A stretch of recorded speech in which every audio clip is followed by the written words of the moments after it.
சிறகடிக்க ஆசை சீரியலில் இனியும் நடக்க போகுது அப்படின்னு தான் பார்க்க போகிறோம். இங்கே அண்ணாமலை மீனாவை கூப்பிட்றாங்க. இங்கே வா மீனா அப்படிங்கிறாங்க. சொல்லுங்க மாமா அப்படிங்கிறாங்க. ஒன்றும் இல்லை, நம்ம வீட்டில் வந்து கொலு ஃபங்க்ஷன் வைக்க போகிறோம், அது சிறப்பாக பண்ண போகிறோம், அதில் மாற்றிக்கிறது இல்லை.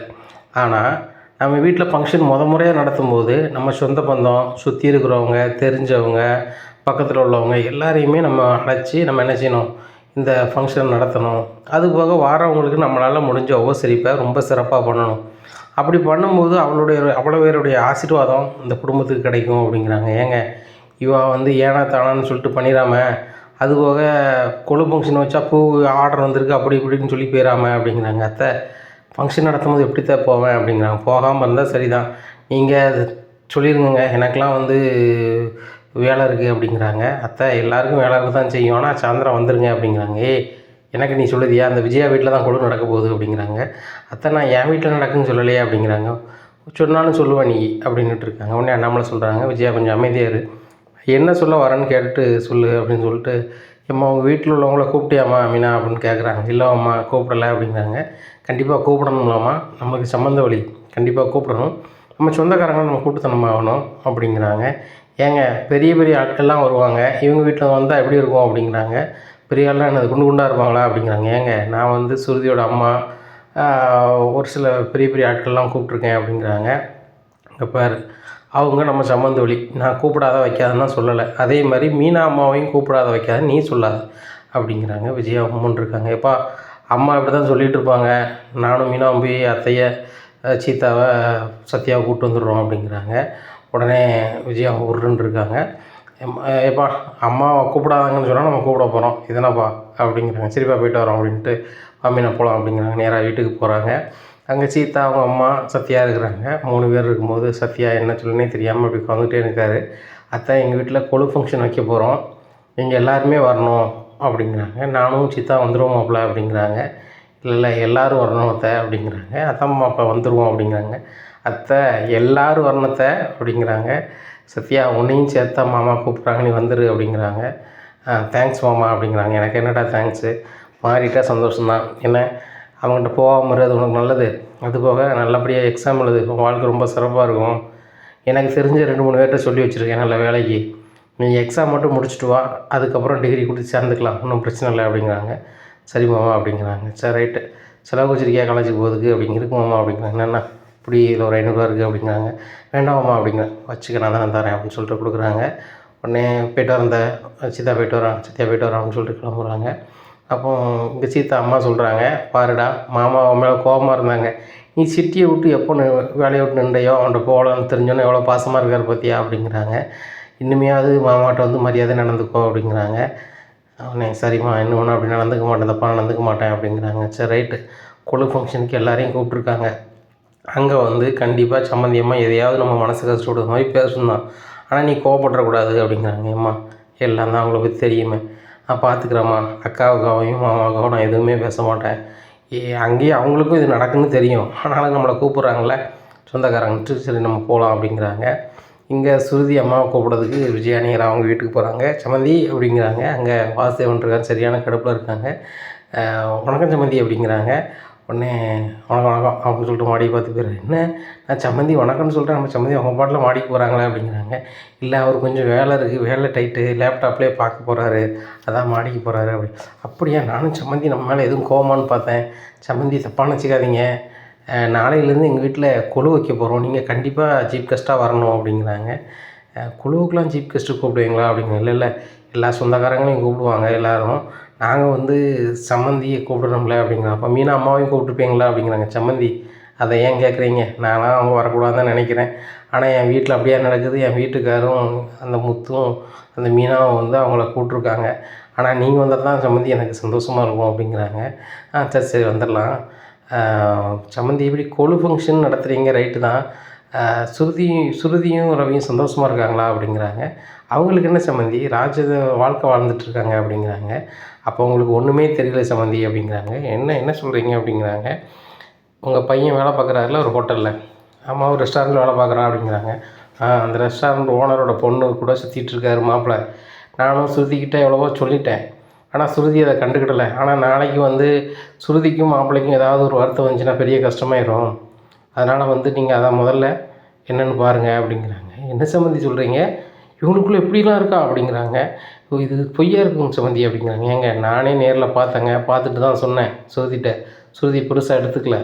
அது வந்து நாளைக்கு வேறு மாதிரி போயிடும் அப்படிங்கிறாங்க. அப்படியா, நான் பார்த்துக்கிறேன் சம்மந்தி அப்படிங்கிறாங்க. பார்த்துக்கிட்டதுன்னு மட்டும் சொல்லாதீங்க, ரவியை கூப்பிட்டு கண்டிங்க. கண்டிச்சு இன்னும் அந்த இடத்துக்கு வேலைக்கு போவேனா, உங்கள் மாமனார் மாமியாரும் உனக்கு பெரிய ரெஸ்டாரண்ட் வச்சு தர தயாராக இருக்கிறாங்க. இல்லை எத்தனை லட்சம் எத்தனை கோடினாலும் தர தயாராக இருக்காங்க. நீங்கள் வந்து இன்னொரு ஆள்கிட்ட போய் வந்து என்ன செய்ய வேண்டாம், வேலை பார்க்க வேண்டாம்.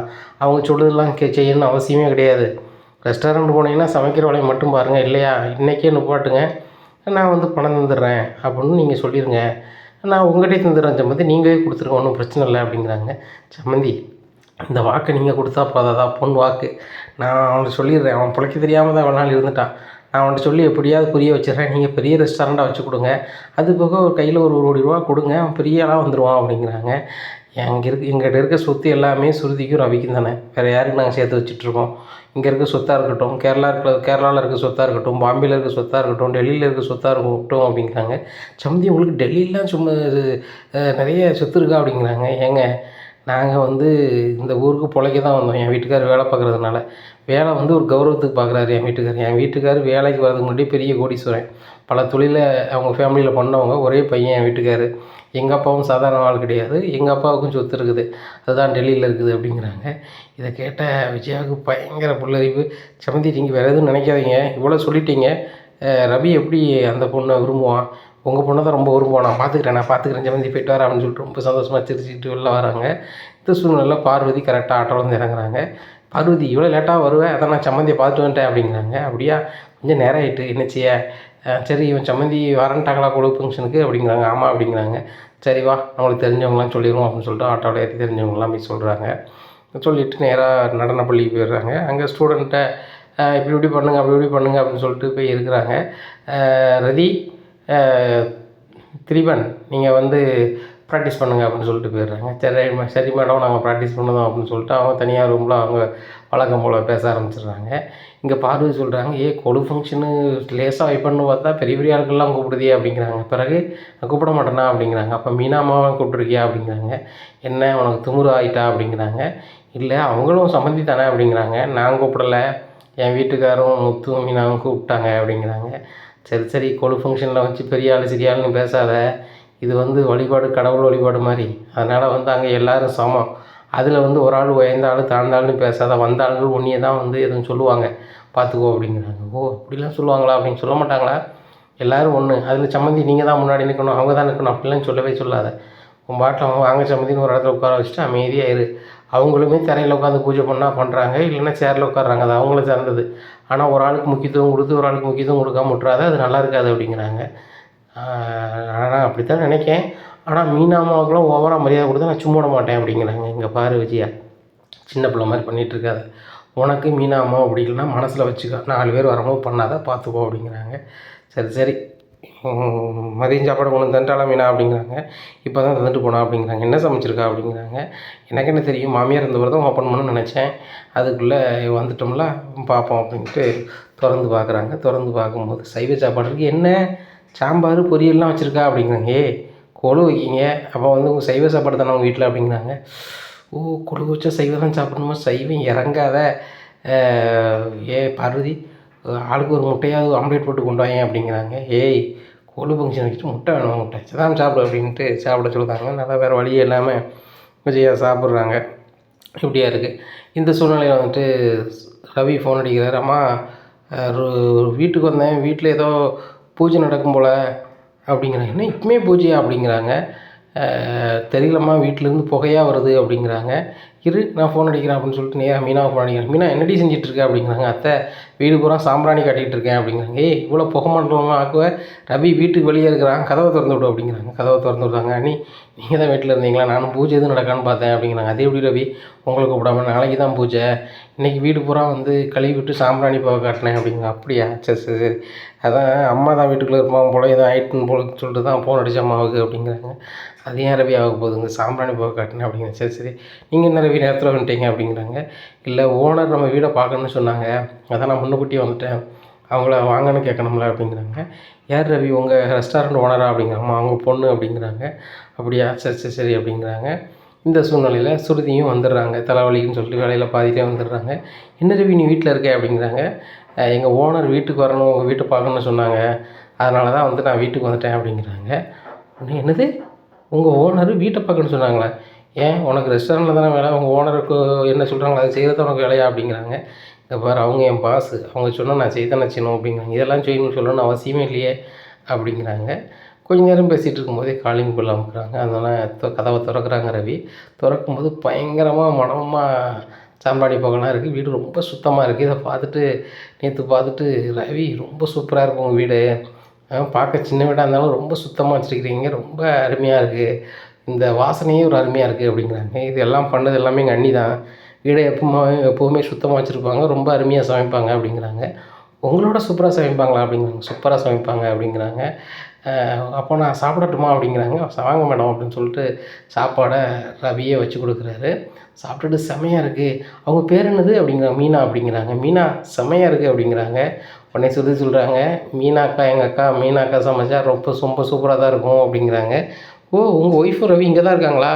ஏன் அவங்க வேலை எதுவும் இல்லையா அவங்களுக்கு?" அப்படிங்கிறாங்க. இங்கே ஸ்ருதிக்கு சரியான கோவம் வந்துடுது. "எனக்கு வேலை இருக்குது இல்லைங்க, நான் பார்த்துக்கிறேன் மேடம். உங்களுக்கு வேலை இல்லையா?" அப்படிங்கிறாங்க. "ஒன்றும் புரியலை." அப்படிங்கிறாங்க. "புரிய வேண்டாம். என்ன விஷயமா வந்தீங்க மேடம்?" அப்படின்னு கேட்குறாங்க. "இல்லை ரவி வீட பார்க்கணுன்னு தோணுச்சு, அதான் வந்தேன்." அப்படிங்கிறாங்க. "ஓ இப்படி எல்லா ஸ்டாஃப் வீட்டையும் பார்க்க போவீங்களா மேடம்?" அப்படின்னு கேட்குறாங்க ஸ்ருதி. இல்லை ரவி மாதிரி பிடிச்சவங்க வீட்டுக்கு வேணால் நான் போவேன், மற்றவங்க வீட்டுக்கு போக மாட்டேன்." அப்படிங்கிறாங்க. "ஓ ரவி உங்களுக்கு ரொம்ப பிடிக்குமா?" அப்படிங்கிறாங்க. "ரொம்ப பிடிக்கும். ஆனால் அவங்கள கெட்ட நீங்கள் தான் ரொம்ப கொடுத்து வச்சுருக்கணும்." அப்படிங்கிறாங்க. "அப்படியா? சரி அப்படிங்கிறாங்க. "சரி ரவி நான் கிளம்புறேன், பாய்." அப்படின்னு சொல்லிட்டு கிளம்பிடுறேன். "சரி மேடம், ஓகே மேடம்." அப்படிங்கிறாங்க. உடனே இங்கே ஸ்ருதிக்கு சரியான கோவம் வந்துடுது. கதவை போட்டுட்டு ரவியை வெளுன்னு வெளுக்காங்க. "என்னடா அவனை நினச்சிட்ருக்க? இவ கூட தான் நீ சுற்றிட்டுருக்கியா? வேலைக்கு போகிறேன்னு சொல்லிட்டு எங்கள் அம்மா சொல்லுது, நான் நம்பலை.